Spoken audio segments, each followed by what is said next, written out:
Okay, hello there everybody and welcome to today's forecast. Today we will be going over what looks to be probably and potentially the most impactful storm of October to impact the United States. Now, in this video, you're going to learn the where, the when, and the hows of the storm and its impacts. So, stay tuned and honestly, you guys might have already heard it from a few of the bigger channels. Not all of them have posted, but I have seen a couple of videos here and there that have dropped mentions of this storm, but do a full discussion of what we can see because models have been fairly consistent in, for one, the storm, just in general, the idea of a storm occurring, but secondly, its evolution too. They're, for the most part, consistent with, okay, this is gonna happen and then that will happen. So, first off, we're gonna start with the Canadian model, and as you can see, only 69 hours into the future, so that's about 3 days right there.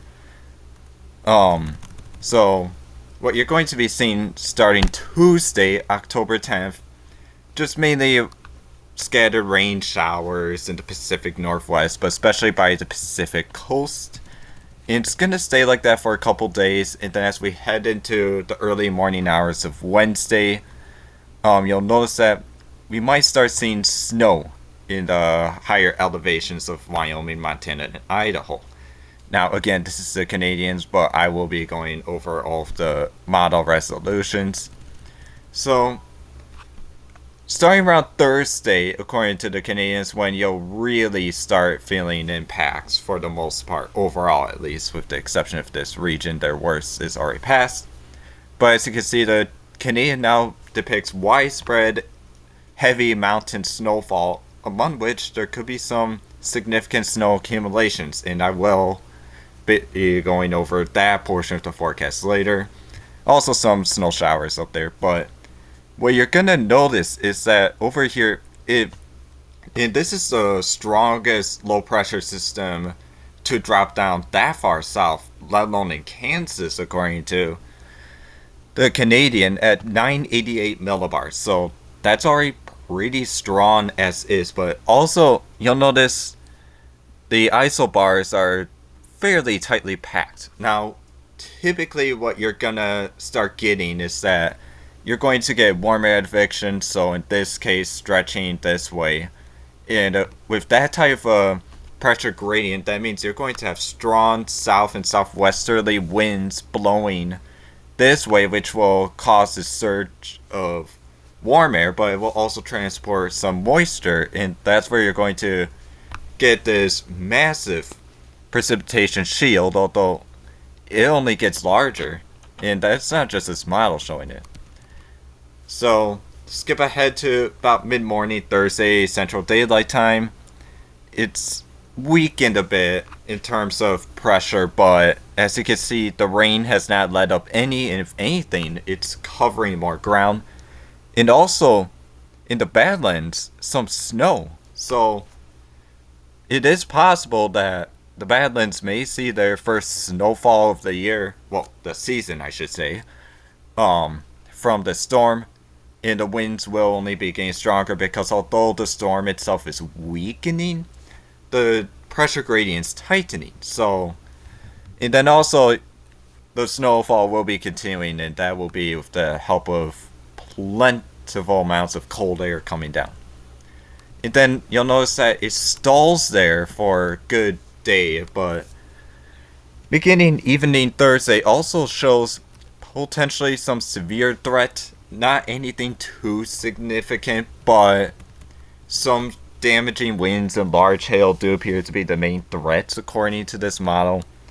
The storm also constricts a bit until it moves to the northeast, where these thunderstorms then embed themselves into the rain shield, and that can produce some moments of thunder, but what you're going to really notice is that this will drop a lot of rain. So, having light to moderate rainfall for a long period of time is enough as is, but having heavy rainfall embedded thunderstorms is not going to help any. But then the storm gradually weakens, but with it moving over the Great Lakes, you're still going to see breezy conditions, especially along the lake shores. So, in this case, from Milwaukee up into Sturgeon Bay, and then again towards the Keweenaw Peninsula, and then Ontario, you're just going to see these stronger winds. Not too anomalous according to this model, but just enough to be noticeable, about 35-45. So what you get in an average fall storm. Then it falls apart before it shows another low pressure system being fostered and then dumping rainfall over there. So how much rain is it indicating? So let's start off with the rain. So as you can see, a lot of rain, up to 13 inches potentially towards the peninsula here, and then widespread amounts of 2 to 7 inch rainfall amounts, and then a lot of this precipitation would be from snow in the case for the mountains, and then again up to 6 inches of rain, and then even well north of where the worst is expected, you can still see a widespread 1 to 3 inches of rainfall. So flooding concerns will be very noticeable, but especially in the areas that just get rained upon a lot, and then again more widespread 1 to 3 inch amounts in the northeastern United States. So that's a Canadian.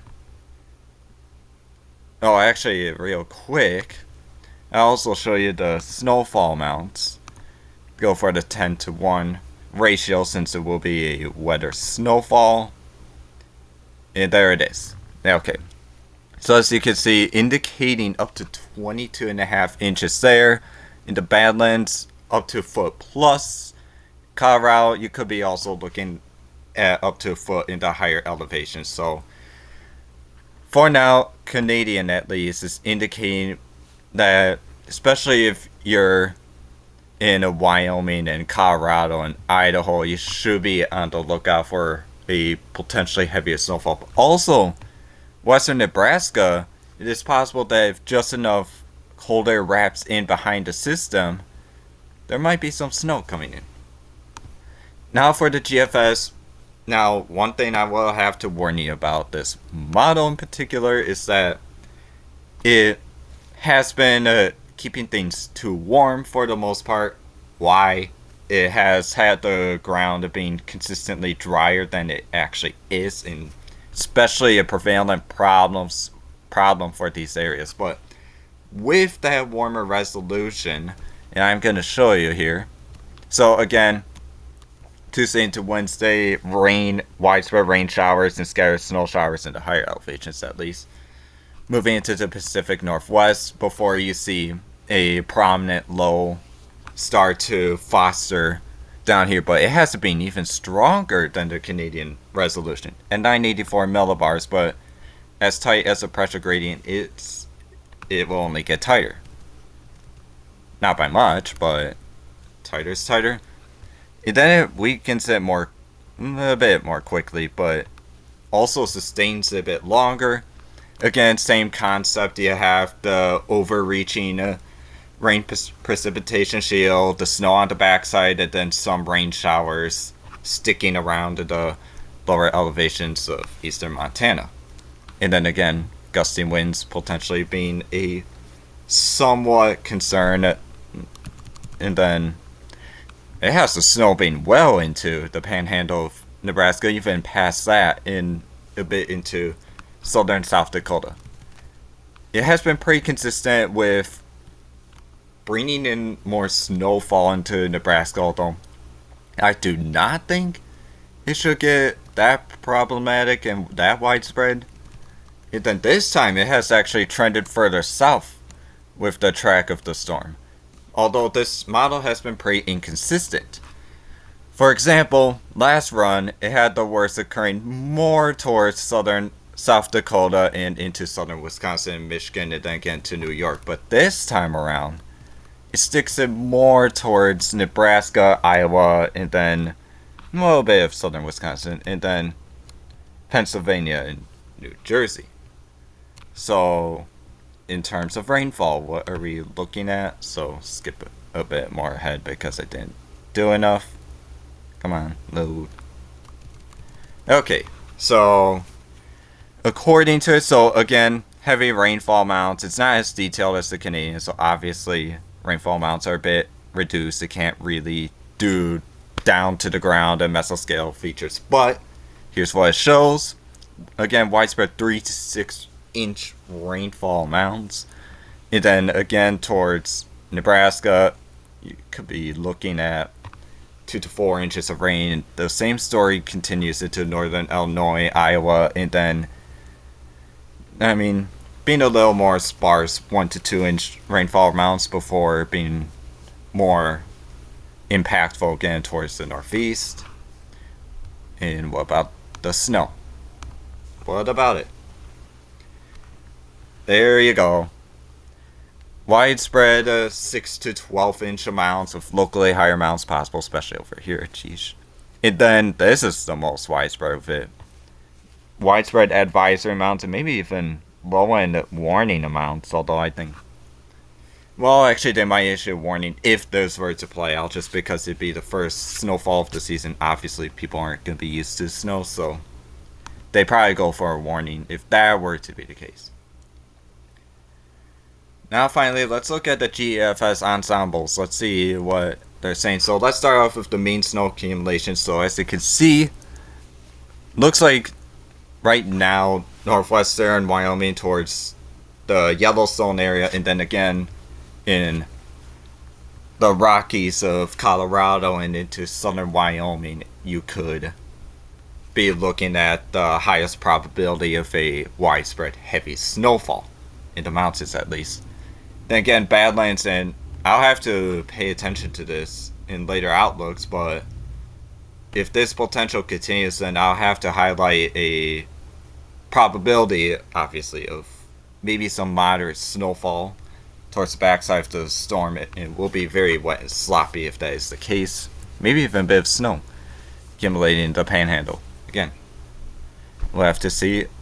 Otherwise, that concludes these models. Okay, so here we have my map. So this is what it looks like based on a blend of the models, looking for any biases, any changes, any consistencies, any inconsistencies. So here's what I have compiled all of this information into. So this green, this lighter shade of green you have, that's just a general risk of rain. So just be on the lookout for a bit of a soaker. But this yellow here, so stretching from central Washington into central Oregon, and then again from western Wyoming to northern Wisconsin, then again into Connecticut.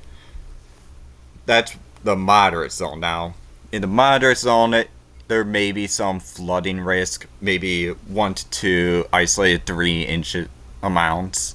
So not the most significant, but it will be more than impactful enough. But it will also be a pretty good relief for the drier areas in Minnesota, Wisconsin, and into South Dakota and Nebraska, where we had that flash drought occur earlier. And then lastly, this orangish shade, now that's where the heaviest rainfall looks to occur as of at this moment. So Seattle, Portland, and then again into Sioux Falls, La Crosse, and then into Detroit and Muskegon, and again to Buffalo. That's where you could see the most significant amounts of rainfall from obviously the rain, but also embedded thunderstorms. So inches, I mean, goodness, 3+ inch amounts are anticipated in this zone, at least as of at this time. Obviously, models have been shifting the tracks, so this map is likely to change one way or another. And then lastly, the blue, now here is where you should see the most widespread and persistent snow. But again, especially in the lower elevations of eastern Wyoming, and then maybe even to the Panhandle of Nebraska and the Badlands, there might be some flakes at the backside of the storm, so we'll have to look out for that potential. But otherwise, looks like as of at this time, the storm will last from Tuesday all the way to Saturday. So Tuesday, Wednesday, Thursday, Friday, and then Saturday. That's your rough time frame. And then, yeah, this will be the first very substantial fall storm of the season. And with what it appears to potentially shape into, I'm gonna coin this the Super Soaker of October. But again, for all we know, it could weaken, or it could be even worse from what it's already looking to be. So until then, you're going to see forecasts coming up in the coming days relating to this storm, but also potentially a cold shot behind it. So until then, see you there.